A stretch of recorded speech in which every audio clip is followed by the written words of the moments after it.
మీ doctor రమావతారి Telangana భూగర్భ జల శాఖలో రిజిస్టర్డ్ హైడ్రోజియాలజిస్ట్ పనిచేస్తా ఉన్నానండి. ఈ రోజు నేను నిజామాబాద్ జిల్లాలోని ఆర్మూర్ ప్రాంతానికి సర్వేకి అయితే రావడం జరిగిందండి.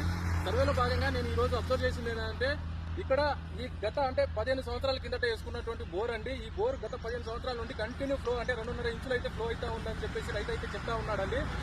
అయితే ఇక్కడ నేను అబ్జర్వ్ చేసింది ఏంటంటే బోర్ ఎండిపోకుండా ఉండటానికి ముఖ్య కారణం ఏంటంటే ఇక్కడ చూస్తే మీరు చూడండి ఈ ఇంకుడు గుంతను అయితే తవ్వుకోవడం జరిగిందండి. ఇక్కడ ఈ ఇంకుడు గుంతను అయితే తవ్వుకోవడం జరిగింది. ఈ ఇంకుడు గుంత తవ్వుకోవడం వలన ఇక్కడ అంటే పైన పడే వాటర్ అంటే రెయిన్ వాటర్ అనేది పడ్డప్పుడు ఇదంతా నిండిపోతుంటది.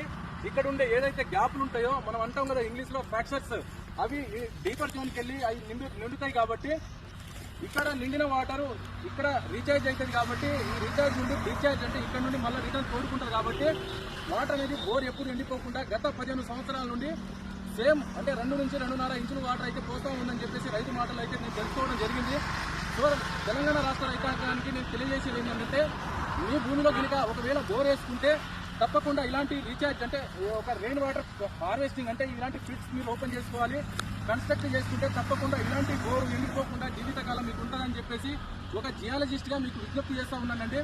తప్పకుండా మీరు ఇలాంటి కన్స్ట్రక్ట్ చేసుకుంటే మంచి రిజల్ట్ మంచి లాభాలు పొందుతారు. కొత్త బోర్లు ఇంకా ఆలోచన లేకుండా కొత్త బోర్లు వేసుకోకుండా ఉండాలని చెప్పేసి నేను మనసారా కోరుకుంటున్నానండి. ఎందుకంటే రైతులు అనేటువంటి మీరు నష్టపోవచ్చు. తప్పకుండా మీకు ఒక ఆధునిక టెక్నాలజీ తోటి మంచి ముందుకు సాగాలని చెప్పేసి ఒక జియాలజిస్టుగా మీకు వేడుకుంటున్నానండి.